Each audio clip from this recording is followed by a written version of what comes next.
নমস্কার বন্ধুরা, Soma kitchen with travel ব্লগসে আপনাদের সকলকে স্বাগত। এখন শীত পড়ে গেছে, আমাদের এখানে খুব ভালোই শীত। আপনাদের এখানে কেমন শীত কমেন্ট করে অবশ্যই জানাবেন। আর শীতে উঠে গেছে একদম নতুন ছোট ছোট আলু।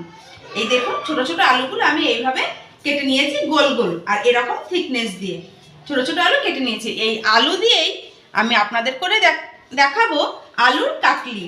এটা একটা চটপটা রেসিপি, দারুণ লাগে খেতে। এই রেসিপিটা অবশ্যই বাড়িতে একবার ট্রাই করবেন। আসুন এই রেসিপিটা দেখে নেওয়া যাক। তবে তার আগে এখনো যারা চ্যানেলটিকে সাবস্ক্রাইব করে নেননি তারা অবশ্যই চ্যানেলটিকে সাবস্ক্রাইব করে নেবেন। আলুর কাটলি বানানোর জন্য কড়াইতে তেল দিয়ে খুব ভালো করে তেলটা গরম করে নেব। তেলটা গরম হতে হতে আমি টমেটো একটা এরকম করে কুচিয়ে নিয়েছি। এবার এটা মিক্সিতে দিয়ে এটাকে পেস্ট করে নেব। মিক্সিতে টমেটোগুলো দিয়ে দিলাম। এবার এটাকে পেস্ট করে নেব। খুব ভালোভাবে পেস্ট হয়ে গেছে। এবার এই পেস্টটাকে কীভাবে ব্যবহার করছি সেটা দেখতে থাকুন।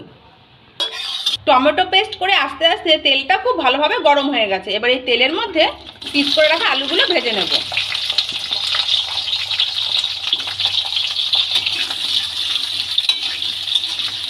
এই চটপটা রেসিপিটা খুব সহজ আর খুব তাড়াতাড়ি হয়ে যায়।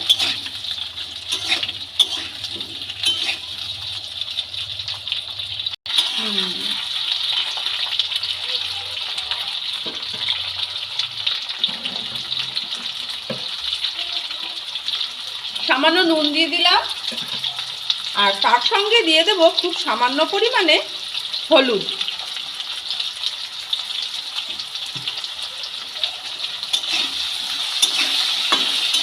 নুন আর হলুদ দিয়ে আলুটা খুব ভালো করে ভেজে নেব।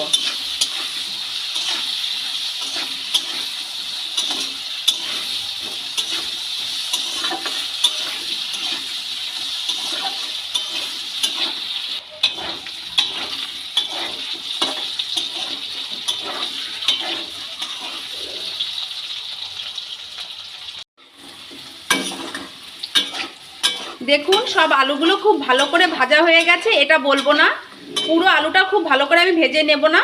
এটা 70 থেকে 80% আমি ভেজে নিয়েছি।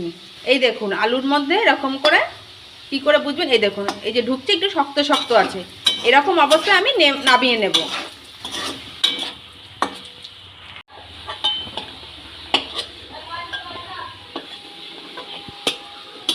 এবার এই তেলের মধ্যে আমি দুটো শুকনো লঙ্কা ভেজে নেব।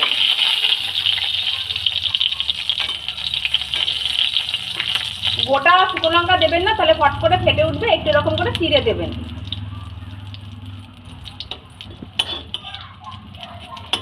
শুকনো লঙ্কা ভাজা কটা তুলে নেব।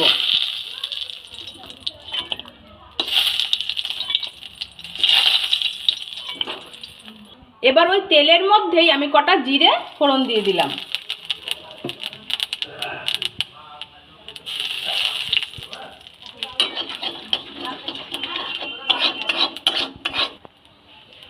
এবার যে টমেটো পিউরিটা করে রেখেছিলাম সেটা দিয়ে দেব।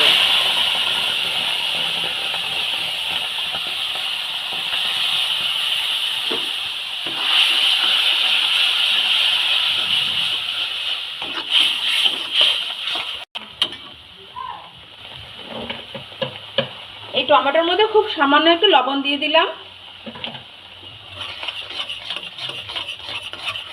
শুকনো লঙ্কা কটা ভেজে তুলে নিয়েছিলাম, গরম থাকতে থাকতে মচমচে আছে, সেই সুযোগে এটাকে একটু এরকম করে হাত থেকে গুঁড়িয়ে নিচ্ছি হাত দিয়ে।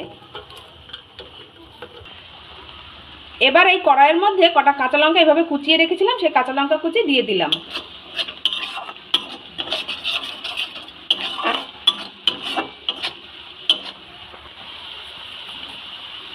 এইটটি 80% ভেজে রাখা আলুগুলো মিশিয়ে দেব।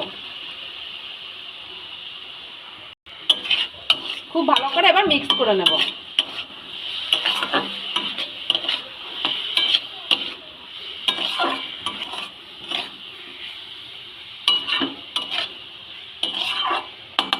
বাকি 20% আলুটা এবার সেদ্ধ হয়ে যাবে এই টমেটো পিউরির সঙ্গে থেকে।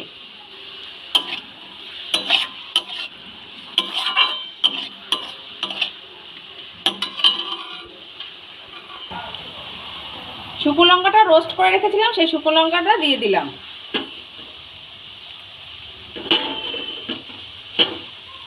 রেসিপিটা দারুণ লাগে, ঝাল ঝাল আর টক টক করে খেতে।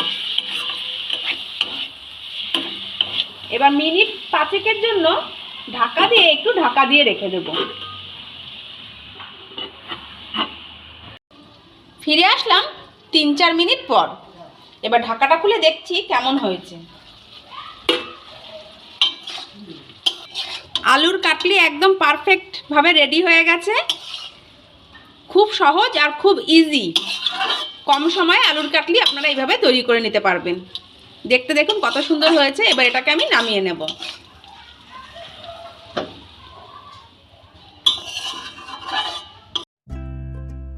চটপটা আলুর কাটলির এই রেসিপিটি আপনাদের ভালো লেগে থাকলে প্লিজ লাইক, শেয়ার, কমেন্ট করবেন।